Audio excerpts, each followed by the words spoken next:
Shame. It's a tough topic, isn't it? It can be one that even saying it out loud can make us feel icky. It can make us feel like this heaviness in our chest, in our life. But if we understand what shame is and how it plays a role in keeping us stuck and how the enemy works in that, it can make a big difference in helping us to move forward in our recovery path. So today I want to talk about and unpack some of those indicators and how help us understand how shame can play a role in keeping me stuck and ultimately move toward ways to get unstuck in a recovery plan path.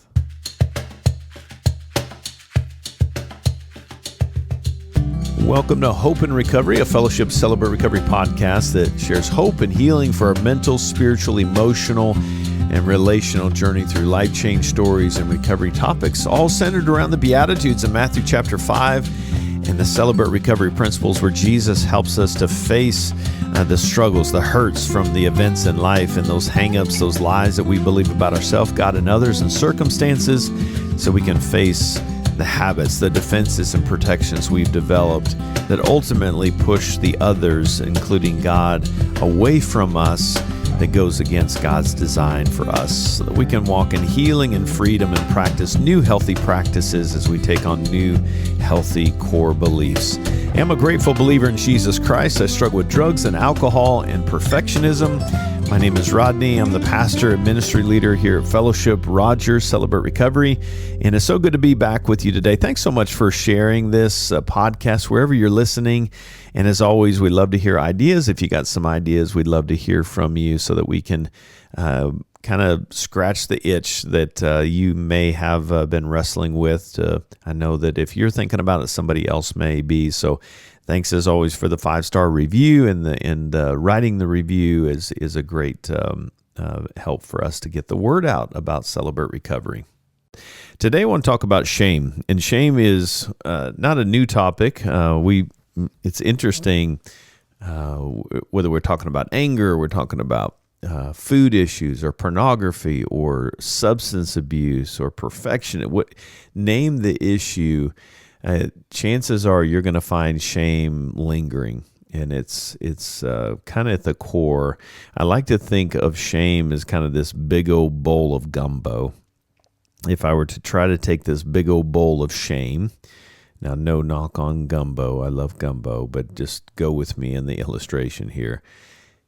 Gumbo has a lot of ingredients. I think shame has a lot of ingredients, and understanding what makes up this bowl of shame. And honestly, you could use this word picture in any emotion, but shame is one of those things that can keep us stuck. And a lot of times, and it feels weird to say this, shame, I think, sometimes can become our go-to strategy as well to keep us from going to the places we should be going. That's those primary emotions that need to be organized. For example, a real common one, as we don't jump into this conversation, if someone says, "Hey, my heart hurts when you do this," right? We see this in conflict conversations, having hard conversations. Sometimes in the shame, the responder that's on the receiving end of this, instead of leaning into that and, "Gosh, I'm sorry, that makes my heart sad. I hate that I did that to you. Let's see if we can come up with a better strategy," right? Yada, yada, yada. That's much quicker getting to that conversation, but you get the idea. Sometimes the shame, instead of going to that place to kind of catch the other person, I'll see this when I'm working with couples. One of the partners will say, "Yeah, you're right. I suck. I must be the worst husband in the world. I don't even know why I'm given the time of day. I don't even know why you marry," and they totally exit their own selves, and they especially exit the person that they're with. And so shame sometimes can be a strategy because it feels hard to sit in the pain. And so sometimes that shame can be a protection a strategy that keeps me from feeling what I should be feeling in this space. And oftentimes what I'll tell people in that scenario, if I'm sitting down with a couple people, is, hey, it makes sense that that shame shows up, and we got to organize that. But right before the shame came online, what was happening for your heart? And that's a good question to ask myself when I feel my own shame coming on that takes me out of a conversation, is slow down. Hey, right before that shame tried to take me out, what was I feeling in that space? Sadness, brokenhearted. I felt despair. I felt defeated because I want to get it right with you, and I messed that up. And that hurts my heart to see you hurting and expressing your sadness. And shame wanted to take me out, but I want to lean in and not exit this where I leave you one more time, kind of a thing. So just wanted to make that point about shame, how it can become a strategy. It makes sense why it's there, and it's not that we're trying to use that as a strategy, but when we can be aware of that as a strategy, that can be helpful. But what is shame? Textbook, shame can be defined as an intense feeling of humiliation or distress caused by the perception of having done something wrong or being fundamentally flawed. It often leads to self-criticism and low self-esteem. So this intense feeling of humiliation, and we talk about this in the scriptures when it says there's now no condemnation, right, for those who are in Christ Jesus.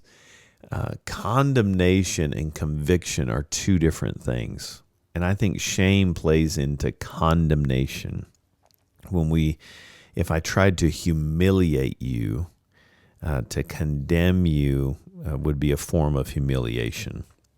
I'm going to tear you down. That's a form of humiliation. It's not to convict you, it's to condemn you. I want to just stomp on you with my words. And so we do that to ourselves, though. We try to, it's almost like this self-humiliation or this distress that's caused, that's happening around me. I've done something wrong, so therefore I must be flawed. Now we're getting into the core beliefs. It's interesting how the shame plays into my mindset. I see myself as a failure rather than I failed. And those are two different things. Even saying that out loud right now as I'm saying it to you, it's hitting my body differently. Saying that out loud, I made a mistake versus I am a mistake. And shame has a way of kind of taking us out in that space. And so this place of humiliation, this perception, I've done something wrong, therefore I must be fundamentally wrong or flawed. And then you see that self-criticism and that low self-worth can start creeping in. So, you've probably heard that with shame and guilt. I feel shame, I feel guilt. Shame is I am wrong versus guilt is I've done something wrong. And guilt can be a good motivator. And I was talking to a brother about this recently, just talking about, is there any value in shame? I think sometimes there is value in shame because, for example, if I did something really drastic and wrong to you, there can be value. I feel shame for what I did. Now, if it takes me backward, then that's not a productive thing. But if it moves me to do something different, remember we talked about emotion from that Latin word modus. It's to move us forward. It's to move us to do something different. And shame can be one of those things to move us to do something different. And so shame is I am bad. Guilt is I've done something bad. But either way, if they move me to do something different, and they don't take me backwards and cause me to exit the moment, then there can be value of that. I think one of those other things that can keep me stuck is just that stigma attached to my condition of my heart, or maybe the addiction. So we kind of internalize this stigma. And that can be connected with my addictions, substance abuse. I'm a drug addict kind of a thing. Or maybe I have some mental health struggles, and I've developed the shame that if I struggle with this, that means that I am defective and I am less than. And that can just reinforce some of those negative self-beliefs and lead to shame. And you can just feel that in your body. I know I can. It just keeps us from going to those places of healing the way Christ wants us to, right? That I can struggle with mental health issues. I can struggle with addiction and still have my identity in Christ and struggle well. Maybe I'm not where I need to be, but I'm not where I want to be, but thank God I'm not where I used to be. And so not making it, internalizing that as I look at the society around me, that I'm comparing myself to others. And so I kind of internalize these messages about my condition. What's your struggle as you're listening? What is your struggle? And have you internalized some kind of a stigma attached to what your struggle is? Maybe it is around a mental health struggle. Maybe it's around some behaviors, some compulsive behaviors that you've developed through your story. Have you internalized this kind of stigma surrounding that condition? Good to be aware of that so that we don't get stuck there. I think one of the things that shame can do that's really costly is it can cause us to isolate and withdraw. If I were going to just put some gasoline on the automobile, what is that drives the automobile of shame? Isolation and withdrawal are one of those things. The gasoline for isolation and withdrawal, I could say it that way, is shame. It drives us to isolate me from the good relationships, and believing these messages. And so I pull myself away. I withdraw from people. I isolate, and that can reduce my access to the support network in Celebrate Recovery, in my small groups, in my sponsor, my accountability, the resources of being in small group, the resources of being in God's Word, reading my devotional, reading my character studies, whatever it is that I do to struggle well in my walk. I start to cut those critical resources out of my life, and I begin to isolate. Now, it's great to have solitude. That's me being intentional to get alone and away from people and be with God. That's different from isolation, because in isolation, God is not in the equation. We're actually shutting out all relationships. We're withdrawing from all relationships. And the gasoline that drives that isolation and withdrawal is shame. Remember, shame is that place of humiliation. I've done something wrong and I am fundamentally flawed. And that self-criticism and low self-worth starts to creep in. So we let that gasoline of shame fuel the isolation and withdrawal. Now we got to get under. We can't just say stop feeling shame. We got to slow down and organize. And we'll talk more about that, kind of some ways to combat the shame. I just want to kind of give you some of those things that can play a role in keeping us stuck through shame. So, but isolation and withdrawal are critical things to be aware of that can keep us stuck. I'm going to take a super quick break right here. When we come back, we'll continue the conversation of understanding the role that shame plays in keeping us from moving forward as Christ intended. Stick with me. I'll be right back. Hey, friends.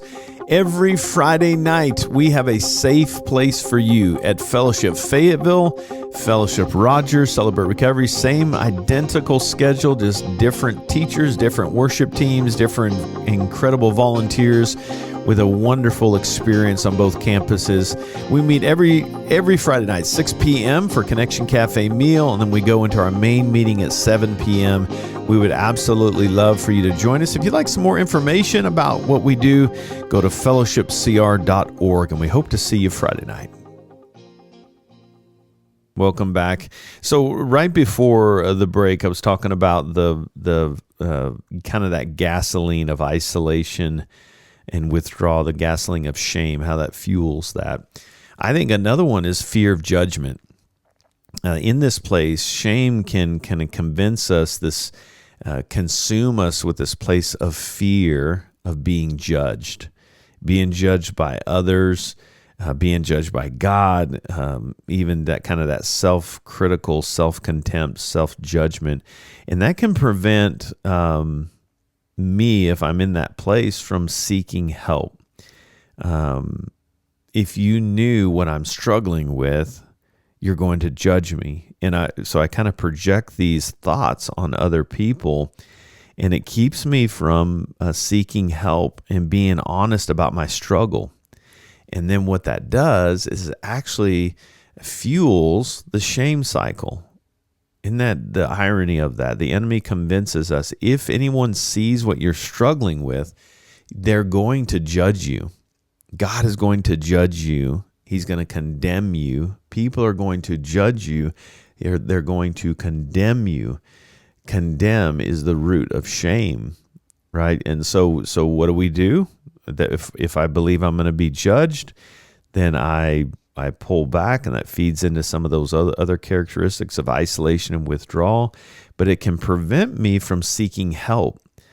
And then I'm just in this place of misery with my shame. And so, is there a fear of judgment that you're struggling with?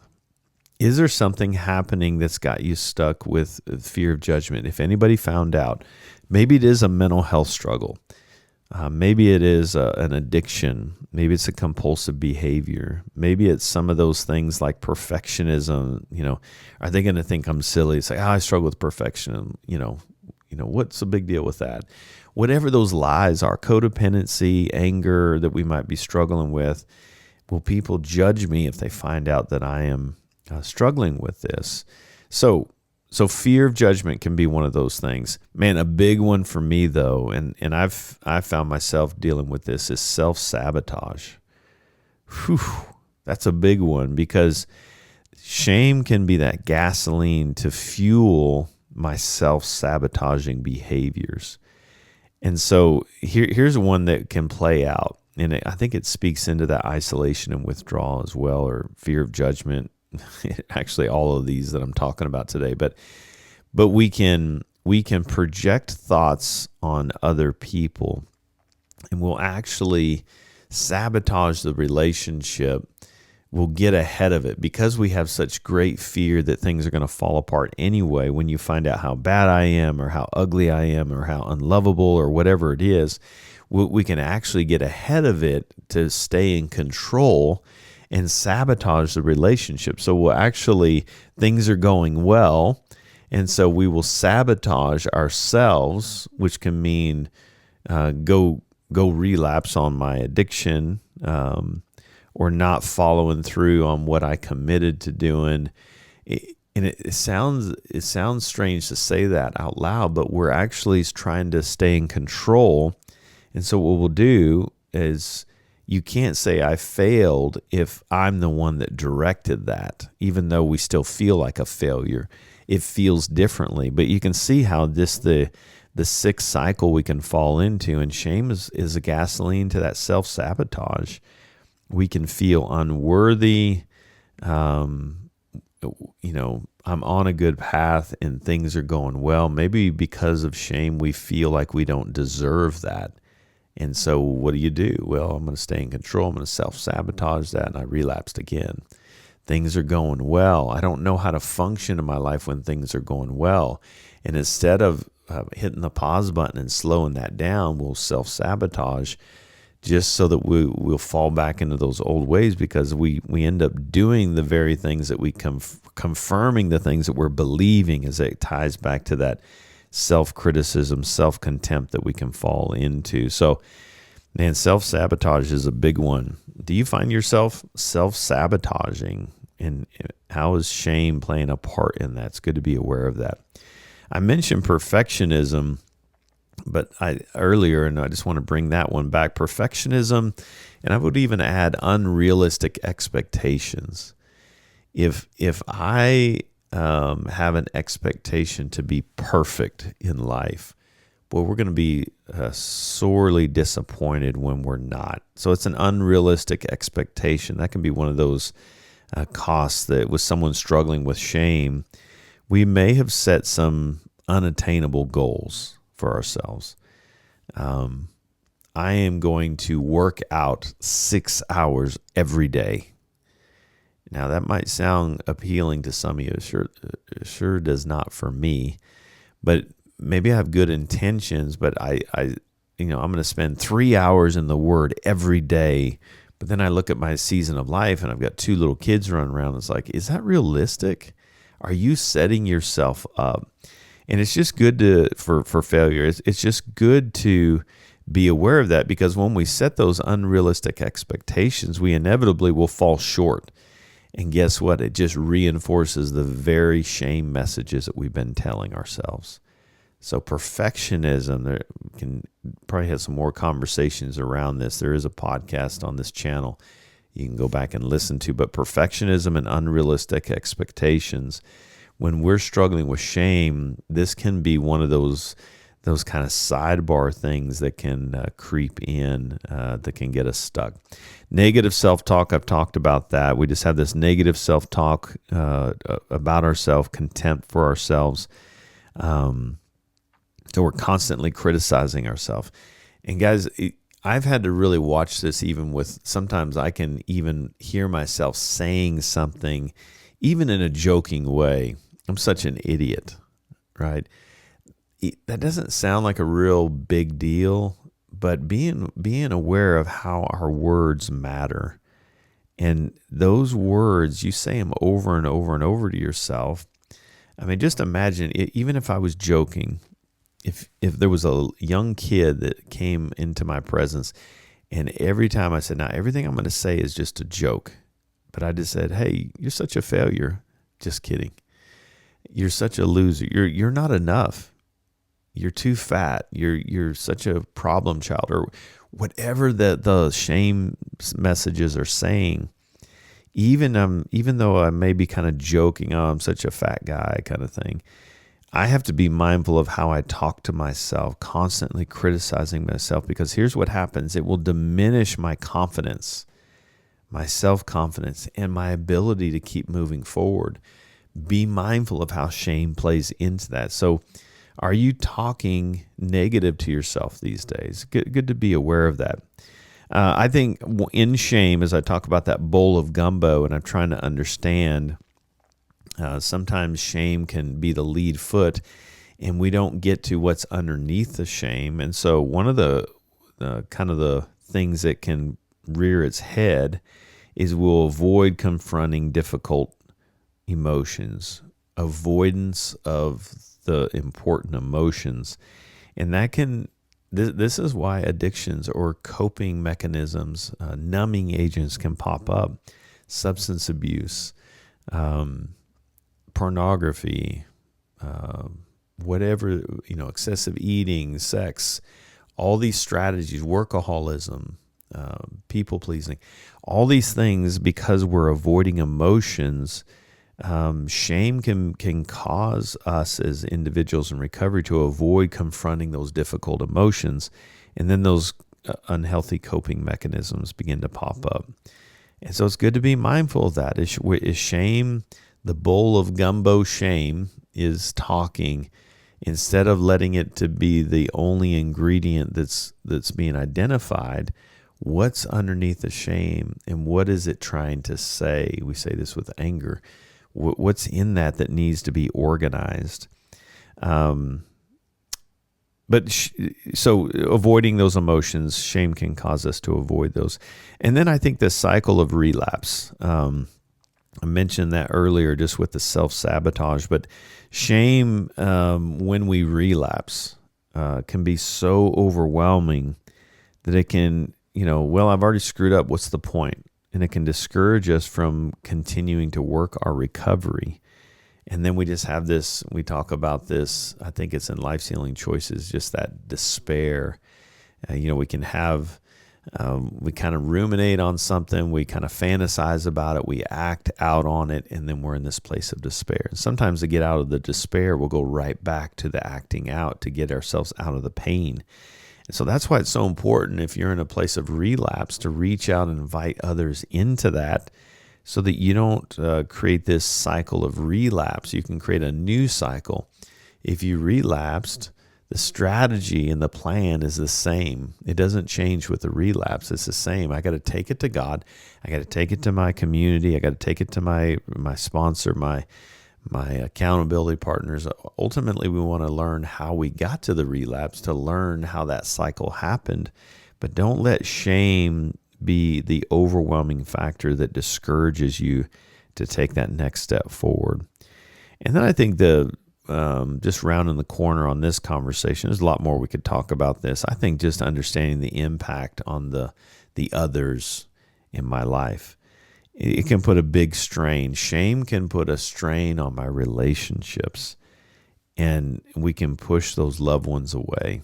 I was talking at the beginning of this conversation just about how, somebody's trying to bring their pain forward. Hey, when you said that hurt me, and it made me feel, like you left me and I lost you, and that was a place of despair, whatever. And instead of leaning into that and taking that in, we check out, and shame becomes our strategy. Sometimes shame can put a strain on relationships and push those important loved one relationships that need to be around us away from us. And I think one of those components is fear that they're not going to understand. It kind of pings off of what I was talking about earlier on the judgment. Maybe they're going to judge me. I have a fear of that. And then it leads to greater isolation. And then we're just in this bad cycle. How can I, when I make a mistake and someone around me points out that mistake, stay curious and try to lean into that and not let it take me out? It's such an important thought to kind of take in. I don't want shame to win today. And so these characteristics, these ways that shame plays a role in keeping us stuck are so important to lean into, to understand, not to condemn ourselves, but to convict ourselves, to allow the conviction of, I don't like that. I want to try something new. There is a new strategy that we can follow.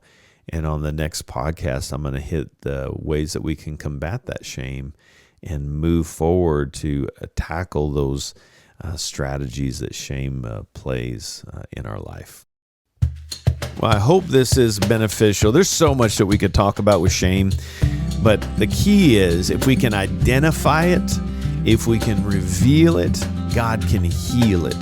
If we can identify it, then we can begin to move forward. And if you're kind of resonating with some of these thoughts and ways that these strategies that shame has played a role in keeping you stuck, hey, no condemnation. Let it be convicting, though, to do something different, to move you forward, to try something else on, because the strategy the enemy's using through shame is not working, and it will not work. We can't do it alone. As we get courageous and invite God and this beautiful recovery family into this space we call Celebrate Recovery, we can begin to break down that shame as we get honest and reveal leading toward healing. Hey, thanks so much for being with me today. I pray that you'll join me next time. Until then, God bless you. Have a great week.